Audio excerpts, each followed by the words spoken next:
এই যে দেখেন সারিসা হুজুর দুনিয়া থেকে চলে গেছেন, ওনার নাম কিন্তু জালেমরা মুছে দিতে পারে নাই।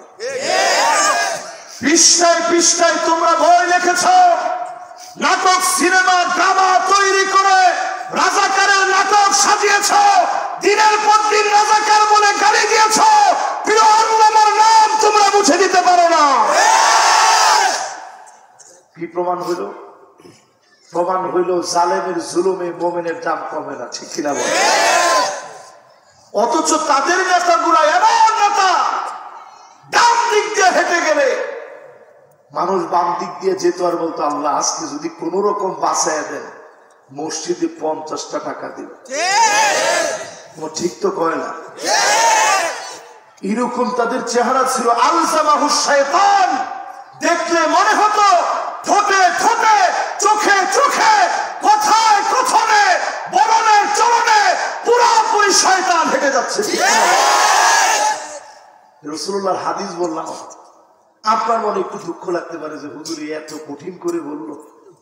রাসূল নিজে বলছেন আলজামাহুশ শায়তান, যে লোক মিথ্যা প্রচার করে ওর চেহারাটা পুরা শয়তানের সঙ্গে মিলে যায়, ঠিক কিনা বল?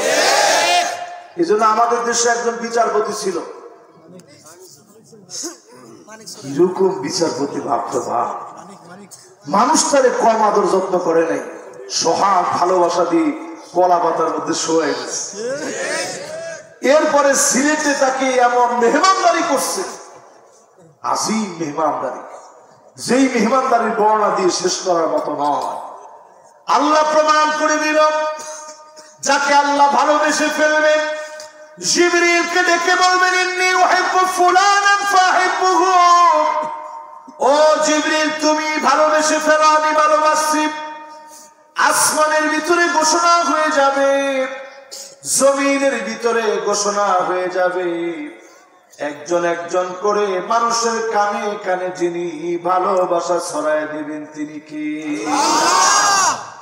আপনি দেখেন প্রিয় আল্লামার নামটা কেমন করে মানুষ এখন নিচ্ছে। আমাদের যাদেরকে শহীদ করা হয়েছে, ফাঁসির মঞ্চে নেওয়া হয়েছে, টেনে হিচড়ে নিতে হয় নাই, দিন তর্পে তারা গিয়েছে, ঠিক কিনা বলে? এটা প্রমাণ হয় এই ভালোবাসা আরশে আজিম থেকে আসছে। আরো আসতে পারে আপনারা ভালোবাসা নিবেন কি দুনিয়ার না আরশে আজিম থেকে? আরশে আজিমের ভালোবাসা পেতে হলে দুনিয়ার মানুষের ভালোবাসা লাগে। এই জন্য দুনিয়ার মানুষের ভালোবাসা যেই নেতা অর্জন করতে পেরেছে ওই নেতা দুনিয়া আখিরাতে সফল নেতা হবে, ঠিক কিনা বলে?